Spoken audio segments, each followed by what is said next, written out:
Huyu mwiti sasa amewahi wapiga kuwabomolea milango ya nyumba. Kwetu hata majirani walikuwa wamezoea nduru. Akiwa huko atungemaliza siku bila kupiga nduru. Alikuwa anapiga babake? Kabisa. Hata wakati mama yake alikuwa hai, alikuwa anampiga. Anapiga mamake mzazi? Mamake mzazi. Alikuwa anampiga. Ndugu zake wengine hata kunaye ameweka alama za kumkatakata na panga. Ameweka alama wapi? Hapa kwa kichwa. Kila wakati ni vita. Si ndugu zake, si ndanda zake. Alikuwa na vita kila wakati. Na kila mmoja. Na wanakijiji pia walikuwa naishi na yeye vipi? Wanakijiji pia walikuwa naishi na uoga na yeye. Hakuwa na rafiki kwa kijiji wala kwa familia. Kazi yake tulikuwa tunafurahi wakati ya konjela ama hayuko kwa hii. Na hii siku ya kipo ilitokana na pesa ya uzee. Ile pesa unapatiwa na serikali ya uzee? Ya uhuru? Nilikuwa nasukua 4,000. Nilikuwa nasukua na nimekula moja. Nimevakisha 3. Umejua hii 3 nimebakisha. Hataki nimupatie moja wala 2. Yote 3. Yote 3. Namwambia hii itakuwaje sasa? Ni wewe mzee ama ni mimi? Kuchomoka kwa pesa. Na mimi nimetupa yangu mkono, nimechukua panga mara moja. Nikajua hiyo mkono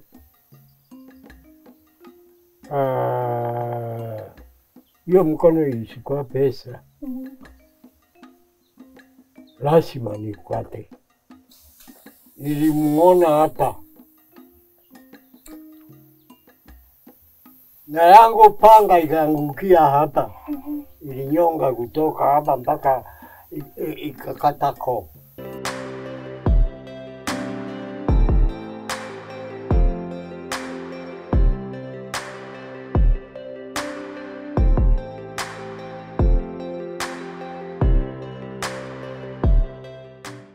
Can you imagine living in the pain of having killed your own child?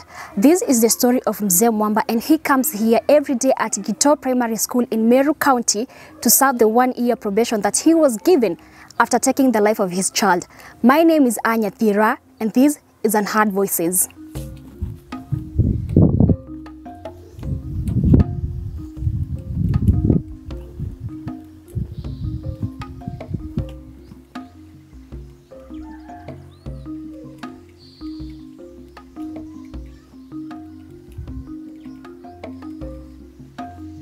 Kwa majina ni Justo Mwamba Mutierando.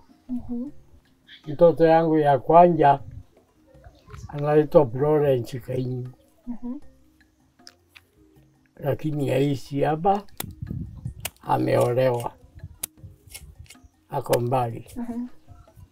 Wa pili anaitwa Grace Kawira, ni mwalimu. Anaolewa huko Kidironi. Na watatu ameitwa Lea Kadhambi. Lea Kadhambi ameolewa wapi? Lea huko Kitale. Mwingine anaitwa Hosea Mugambi. Huyu tunaishi naye nyumbani hapa. Ndio bwana wa huyu. Na hapo kuna mtoto mwingine anaitwa Sasinta Mudo. Naye anaishi huko Kitengela, Nairobi. Bibarua yake sijui sipeleti ni gani.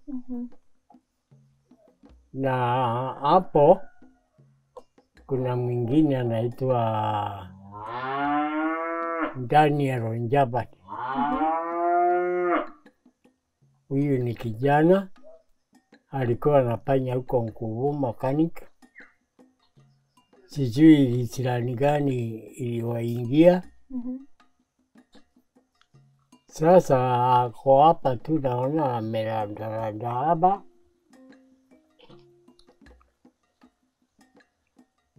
Maisha yake ni hapa na pale. Na kuna mwingine alipasi. Alikuwa anaitwa Lydia Kavini. Mwingine ni marehemu anaitwa Mwiti. Mwiti Bomba. Okay, ni sawa, tutaongea kuhusu Mwiti baadaye. Lakini sasa nataka tuongee kuhusu mama wa watoto wako. Mamake watoto wako yuko wapi? Alikufa kitambo. Kitambo.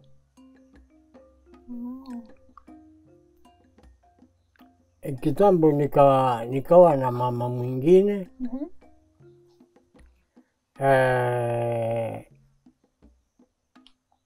Akawa ni mlevi wa kupindukia. Ni kama ile kitu inapika pombe, akawa namna hiyo. Nikamwambia wewe tembea, wewe nenda. Okay. Akaniwacha na mtoto mmoja Laioni. Tuko na yeye hapa. Alikuja na wasichana wawili. Aliwawasha hapa mpaka wa leo. Wote wanakaa hapa na wewe? Wote wanakaa hapa. Hawapati bisi. Okay, sasa nataka mzee tuongee kuhusu kijana yako Mwiti. Nataka tuongee kuhusu kijana yako Mwiti mzee. Alikuwa mtoto wa aina gani? Huyu? Alikuwa kijana wa mtoto wa aina ya mnyama. Alikuwa aina ya mnyama. Umeona? Unamaanisha nini alikuwa mtoto wa aina ya unyama? Wa kinyama? Ni kutaka kuua kila mtu. Naona mama huyu. Mama huyu alikuwa kwanza siku moja alikuwa amebamiwa na panga. Na wengine wameambiwa watakatwa mikono yote mbili.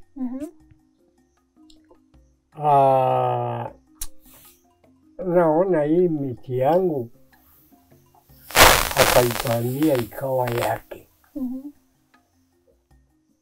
Yeye ndio atachuna. Atachuna matunda na auze? Akachuna yote na ile ngine. Iko pale kubwa sana. Inachunwa zaidi ya 6,000 mara moja. Ikawa hakuna mtu ange ushu kuchuna hata moja. Naona hiyo ndizi ilikuwa wakati ilikuwa imejaa ile iko hapa pale. Mpaka ikawa mimi mwenye kupanda. Siuji hata moja. Tuseme akaendelea kuchuna tu. Nikauliza nisukue kipo yangu kwa ajili ya ndizi. Si hata yeye atakula itakwisha. Karibu mambo yote. Mimi niko na chamba Mwerudhiri. Tunaiita Mwerudhiri. Alichukua hiyo title ya yangu ya Mwerudhiri. Akaniambia hii title ni mkubali auje anunue pikipiki. Kamwambia kutawezekana. huwezi kuja shamba yangu na yako nimekugawia hapa chini. Arabu ingine ya pili uje. Ukamkataza kuuza. Akaniambia kama na wewe kama umekataa, angalia. Akakusanya majani, akaweka kibireti, akaweka. Nikaona imeungua. Ikaungua. Mama Saidi. Sasa amesoma title. Nikasema hata asome title. Hajasoma green card.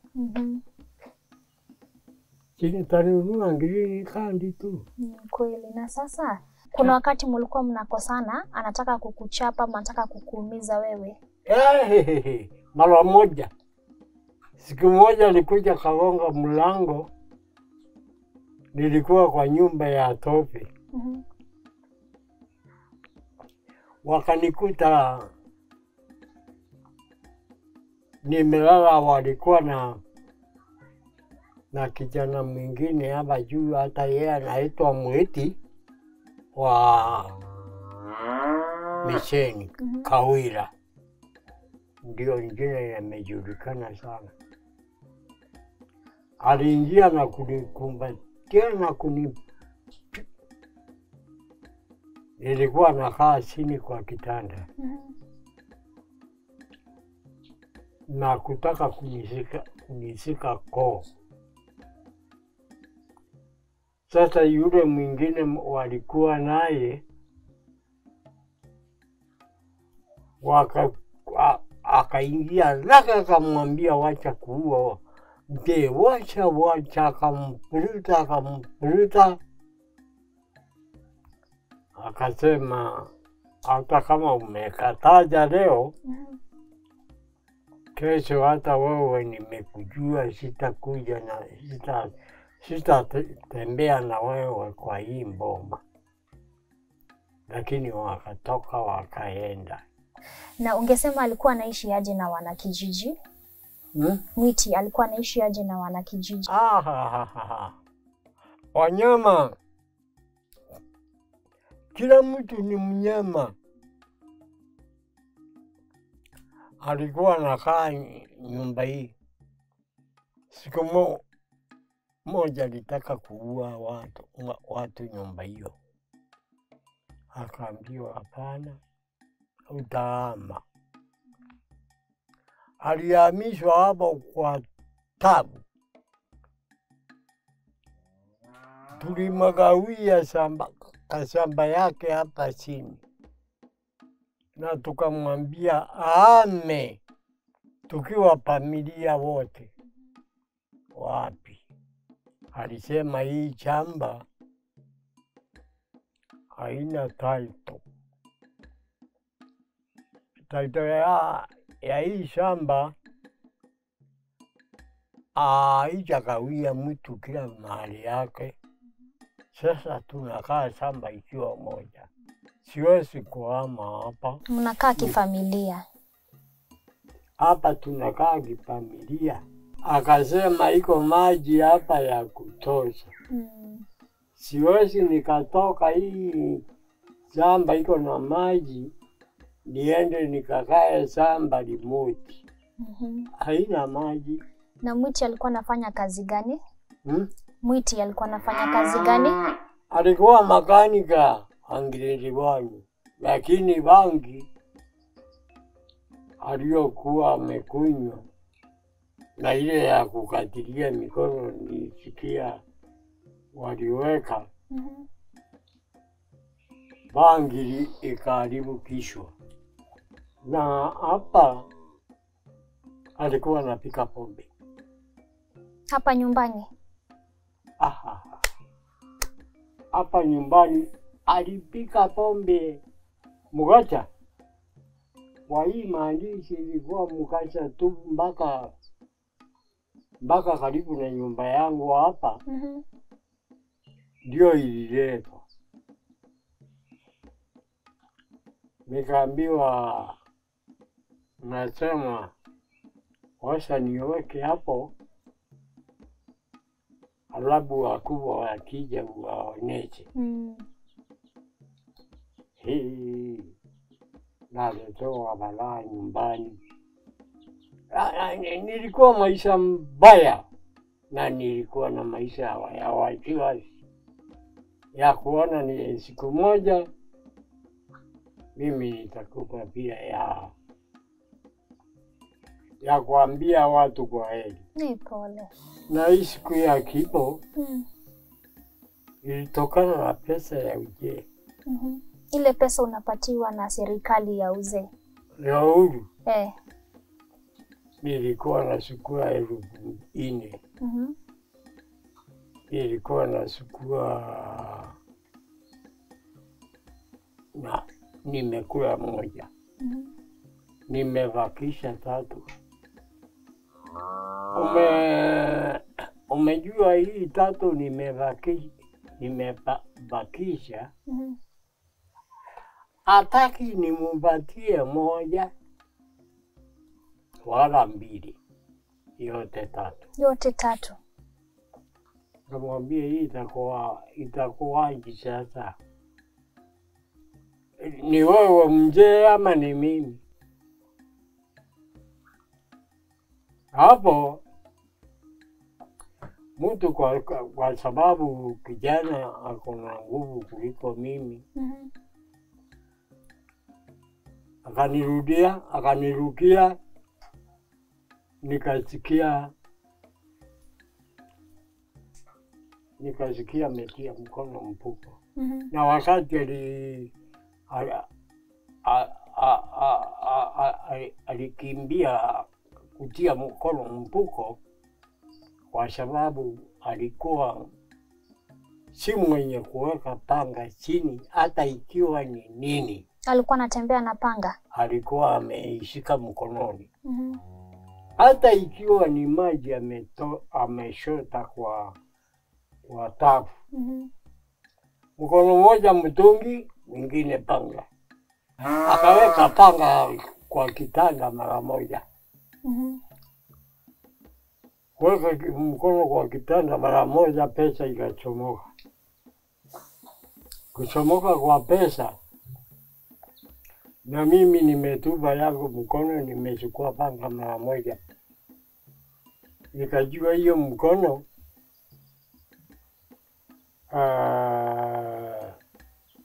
ilichukua pesa. Lazima nikate. Nilimuona hapa, na yangu panga ikaangukia hapa. Ilinyonga kutoka hapa mpaka ikakata koo. Mtu akakimbia kutoka nyumba yangu pale, kapita hapo kanyumba kake kalikuwa hapo. Kufika hapo ameanguka. Hata pesa hakukuwa na pesa.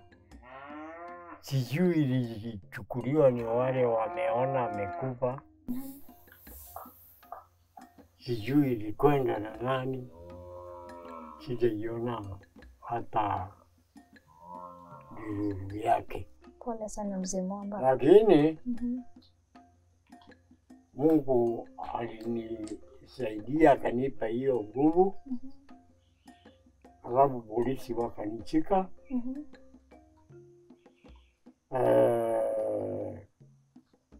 Wakanipeleka huko Nguvu. Kisha wakanitoa hapo, walinipeleka Meru.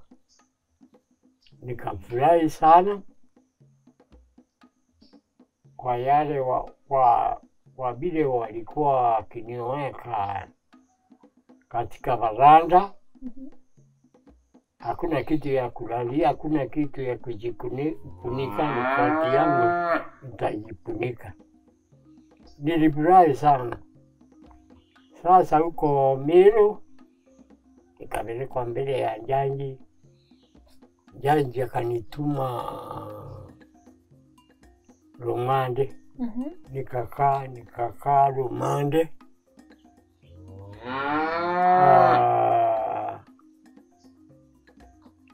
Nikarudi kotini tena.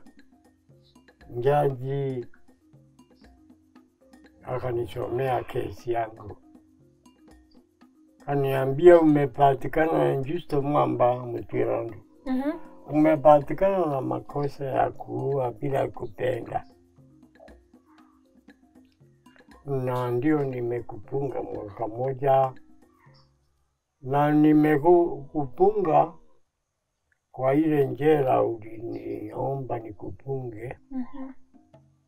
Wanda profession. Okay. Na sasa alikwambia utafanya kazi gani? Baadaye walikuonyesha utakuwa ukifanya kazi gani ya probation? Sasa Jaji alinieleza hao watu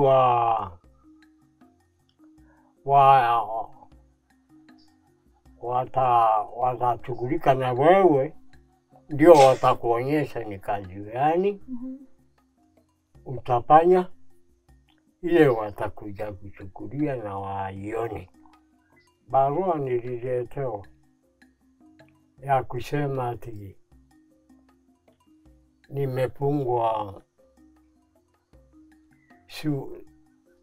shule. Nikaenda kwa shule. Sasa mwalimu akauliza, huyu mzee nitampatia kazi gani? Isipokuwa ya kuchea mandizi.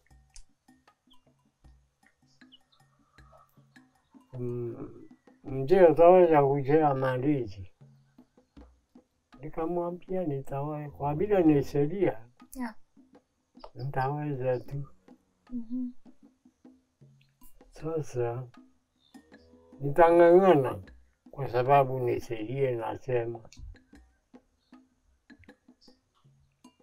Sasa ndio maisha ikawa namna hiyo. Ama nakuja nalala, asubuhi naamka nachukua panga, naenda huko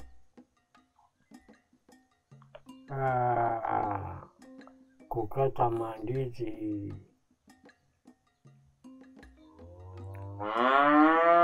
Hii machoro hii uraroa hii. Okay, unatoa ile imekauka. Okay. Hiyo ndio kazi ambayo nimeifanya huko. Okay. Kila siku unaamka unaenda shuleni kutengeneza mandizi? Kila siku. Hata ikikwisha, nimerudia tena. Na mandizi imekwisha, imeanguka matawi mengine. Namna hiyo. Okay. Hiyo ndio kazi ninayo. No, kuniambia nilime kwa mahindi kama hiyo ni kuninyonga. Kwa sababu kuinama hivi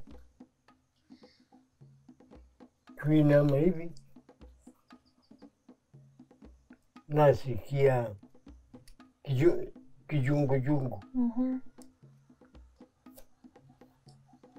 Si vizuri kufanya kitu kama hiyo, hata kama nilifanya si vizuri kufanya. Kwa sababu ile mateso atapitia, kurudi ni Mungu yake. Kwanza sana kama ukiona mtu ametaka kutendea mwingine mambo kama ni ya kumkata na panga, umukataze akatae, kimbia we toka hapo kabisa. Wasa afanye peke yake. Si jambo nzuri. Kuwa hawana mzuri. Ni kweli. Hata kama hiyo kifuli ilinijia, niliona baadaye. Sikufanya vizuri, lakini kwa vile nimefanya, potelea pote. Na Mungu ndiye anasamehe, si ndio mzee? Mungu ndiye anasamehe, si ndio? Nikasema kwa vile, lakini naomba kwa nyumba yangu usionekane mwingine wa kufanya jambo kama hiyo. Hata kama ni pesa kama hiyo atanyang'anywa na mwenzake, mwambie wewe kwenda kula, nitatafuta ingine. Washa mambo ya kumdhania kumnyonga. Afadhali yule aliyekufa kuliko aliyewashwa. Tabu yoyote iko na huyu amenyongana. Kwa yale atayaona ama atayapitia, ni zaidi ya ni zaidi ya kifo. Kweli. Na nitamaliza mwezi wa 6. Kifungo utamaliza mwezi wa 6? Mpaka wa 7. Hivi tu. Kitu moja kama hiyo. Kitu nayakumbuka ni hayo, kwa sababu nilifungwa tarehe 29 mwezi wa Julai. Okay. Aya mzee, ulikubaliwa kukuja mazishi ya kijana wako Mwiti? Si nilikuwa rumande, singekubaliwa. Singekubaliwa. Lakini hao walikuja Nkubu, nikamwambia mtamtika mahali fulani huko, na walifanya hivyo tu. Alizikwa huko nyumbani? Lakini mimi singekubaliwa. Aya, na tukimalizia, ungetaka Wakenya wakusaidia aje? Nipunguziwe hiyo kifungo kama itawezekana. Bandara ya miezi hiyo yote imebakia, kwa vile mwili hauna nguvu. Nikipata usaidizi huo, nitafurahi. Okay. Tasikia vizuri sana. Kuna kitu kingine ambacho ungetaka kusaidiwa nayo? Isipokuwa hapo, kama ningepata usaidizi wa pesa hata kidogo, ni vizuri, kwa sababu sipati pesa. Pesa sioni, hata nguo ikiwa na uchafu. Mtategemea huyu tu mama ndiye atanunua. Hata nikiwa mgonjwa nitanunuliwa dawa tu, hakuna ya kujipeleka hospitali. Ingefaa niende kama ni Kanyakini hospitali, lakini hakuna pesa ya kwenda. Nitakunywa tembe tu nirudi kwa kitanda. na kama ningekuwa na pesa ningebelekwa huko hapa Kanyakine, nikapimiwa na nikapata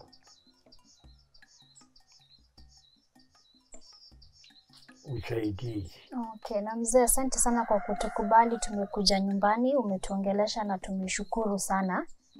Yes, asante sana kwa ile muda umechukua tukaweza kuongea na wewe, si ndio? Aya, asante sana. Majina yangu ni Evelyn Ngaki. Nimeolewa upande wa Igoji East kwa familia ya mzee Justo Mwamba. Nataka tuongee kuhusu maisha ya mzee Mwamba. Like imekuaje tangu kuja huku? Mimi tangu nikuje huku nilikuta kuna watoto lakini wachichana walikuwa wameoleka. Kakuta kuna vijana watatu ambao hawakuwa wameoa. Na huyu kijana wake huyu anaitwa Eric Mweti. Nilikuta ni mtu wa vita kila wakati, wa mandirax. Wakati mwingi alikuwa anatumika kwa njera, amefungwa, akirundi, bado anatesa wazazi. Hata kabla mamake akufe walikuwa na mpiga na vituko. Hata mamake kabla akufe walikuwa aliacha tu vita ya huyu kijana wake. Na unasema alikuwa anafungwa, mara zile wakati alikuwa anafungwa alikuwa anashikwa juu ya makosa gani? Mara ameiba, mara amepiga watu, mara ameripu watu. Kama hii ya mwisho ilifanya mzee akaenda akamtoe na taito yake. Kuna mtu alikuwa amepiga huko Tigania, Maua. Alikuwa amewekwa chuma, akaitoa kwa mguu, akafungwa miaka 2, mwaka wa 3 mzee akaenda akamtoa nje. Alikuwa tu anampenda kama mtoto wake, ndio alikuwa last born. Hata shamba ndiye alikuwa amegawia ile kubwa, lakini angetoseka. Kwake ni vita. Tulikuwa tu na amani wakati unasikia ako njera. Ama ametorokea, ametenda kitendo huko anatorokea pahali. Hiyo ndio tulikuwa tunapata amani kwa familia. Na wakati alikuwa nyumbani, alikuwa na behave aje? Like alikuwa na treat watu aje? Akiwa nyumbani ile siku tuseme amerundia, kazi yake ni kuanza kuuza mapombe, mabangi, mambo mabaya kabisa. Hakuna mtu akikuja hata kitu yako akikuta anauza, hata ukiwa na mbuzi anauza, hata ukiwa na nini ama kuna kitu ungefanya au ungelima kama saizi nimelima, tukua tunalima chakula, ni yeye na hata lima amekalia shamba. Kuna mwaka wa 2013 kakasirika kwa sababu yake, hata nikarundi kwetu nikaenda kutafuta. Lakini tu juu ya watoto nikarundi. Nikusikia ameenda hiyo njera, ametoka kwa nyumba na rundi. Hakuna mtu hawezi kupiga, angepiga vita. Kila mmoja. Hata kwa majirani. Watoto wa shule hawangepita hapo wakienda shule waende school. Alikuwa na mambo mabaya kabisa. Na kuna wakati alipiga babake?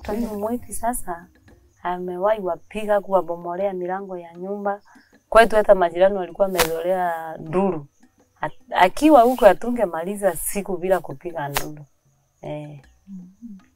Alikuwa anapiga babake? Alikuwa anapiga baba yake. Hata wakati mama yake alikuwa hai, alikuwa anampiga. Anapiga mamake mzazi? Mamake mzazi. Alikuwa anampiga. Ndugu zake wengine hata kunaye ameweka alama za kumkatakata na panga. Ameweka alama wapi? Hapa kwa kichwa. Kila wakati ni vita. Si ndugu zake, si ndanda zake. Alikuwa na vita kila wakati. Na kila mmoja. Na wanakijiji pia walikuwa naishi naye vipi? Wanakijiji pia walikuwa naishi na uoga na yeye. Hakuwa na rafiki kwa kizizi wala kwa familia. Kazi yake tulikuwa tunafurahi wakati ya konjela ama hayuko kwa hii. Hata wanakizizi.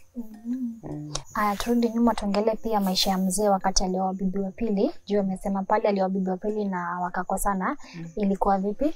Sasa wakati mama alikufa, mzee bado alikuwa anajisikia kuna nguvu. Kaenda akaoa bibi wa pili. Niseme alikuwa inji kama ya 35, 38 hapo. Alikuja na watoto wake wachichana 2. Wakazaa mtoto kamoja kakijana na mzee. Sasa naye huyo bibi wa pili alikuwa wa pombe. Akaanza hata kupika pombe kwa mzee. Na mzee bado alikuwa mzee wa kanisa. Akawa sasa yeye atambui hata watoto wa huyu mama wa huyu bibi mwingine. Akasukuma mzee wakaanza kuuza hata mashamba. Tayari wameuza eka moja hapa tuko saizi. Huko Mwelupiri wakauza eka kama 2. Hizo pesa zote hakuna kazi zilifanya. Ni pombe tu. Sasa mzee kuona pombe imezindi, ndiye akamfukuza na hata watoto wa familia sasa wote wakakusanyika. Mtoto akawaita mkutano. Aliwatukana na akaenda. Kuenda alimwachia hao watoto wote 3. Mzee hana nguvu. Hao watoto sasa wako mikononi mwangu. Mzee hako mikononi yangu. Juu hana nguvu ya kulima wala kufanya nini. Mandizi ilipatwa na ugonjwa ikang'oka. Hakuna kitu cash crop ingine unaweza lima huku kwetu. Saa watoto napitia shida mingi sana. Juu hata ukiwaambia waende kwa mama yake, bado aliendelea na ulevi. Anaoleka hapa, unamsikia kesho wako hapo. Sasa watoto wakienda wanarudi tena. Wanasema wao wanataka kusoma. Walikuja wakiwa kidogo kiasi, sasa wanatambua huyu kama baba yao. Naye baba saizi hana nguvu ya kuwatafutia hata kidogo, hata kuwalimia chakula. Huyu mama naye ni mlevi. Mimi nakaa na hao watoto kiroho ya Mungu. Waende tu mzee akipata hiyo pesa ya uzee, namwambia enda ujaribu walipie fee. Mimi niachwe na wangu. Juu wangu at least nitangangana. Sasa nimejaribu na watoto tu nikiwaipia mama yao wakienda kwa watu wa uncles wao. Wakienda tena wanarudi wanasema mimi mama Mulevi, wananiita mama Mulevi. Hatuwezi kutoka hapa, wacha tu tusome. Sasa ile roho ya watoto inaniingia. Na sitakangi kukumbuka yale mateso huyo mama alikuwa anatuonyesha. Elewa walikuwa na pesa, wametutenga pesa za kuuza mashamba. Tulikuwa tunapitia mambo magumu na huyu mama. Lakini mjumi nami nimeokoka na ninaogopa Mungu. Nakaa tu na hao watoto. Mzee kukula kwake ni mimi. Hao watoto watakula, watavaa, wataenda shule ni mimi. Kama saizi tumesikilizana na mwalimu. Pesa ya uzeeni imechelewa. Usiwahi wafukuza, naye mwalimu ni mwalimu mzuri. Tunaendanisha tu hivyo. Bolake wapate kitu ya kukula. Kama saizi zile nilikuwa nimelima zimeisha. Nashindwa na hata na watoto na wauliza. Kutoka hapa store imeisha, tutaenda wapi? Tutangozea hizi mpaka lini? Kweli. Nashukuru hata mzee wangu ndio si wanaume wawili wangekubali kukaa na watoto kama hao na sio wake, sio wandamu yao. Ni Mungu tu. Na wewe ukiangalia ile mateso yenye mzee anapitia, ungetaka asaidiwe kivipi? Sasa mzee kama saa hizi anakuanga akigonjeka, hakuna pesa. Mzee kama huyu nataka special diet. Kwa uwezo wangu saa zingine sina. Na hizi pesa zao nazo zinakawia miezi mingi kabla zikuje. Na zikikuja tu zinasukuma zinamsukuma tu kiasi kidogo sana ndio atalipia hao watoto. Nazo huruma ya hao watoto si watu. Nashindwa kuwafukuza. Na wananiuliza tutaenda wapi mama Mulevi. Sasa mimi nimechukua hao watoto wamefinyilia hata mzee sana. Wamemweka stress.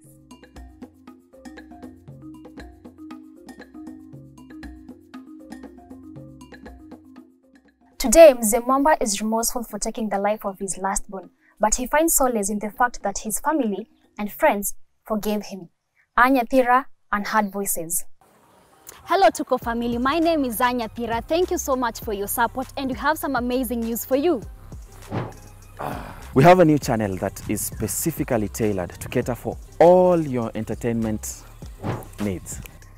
Join me, Lily Aisha, on Tuko Extra as I take you through the hustle behind your favorite celebrities and so much more. Subscribe! Akiwalayo shatu juu, basi weka mkono juu.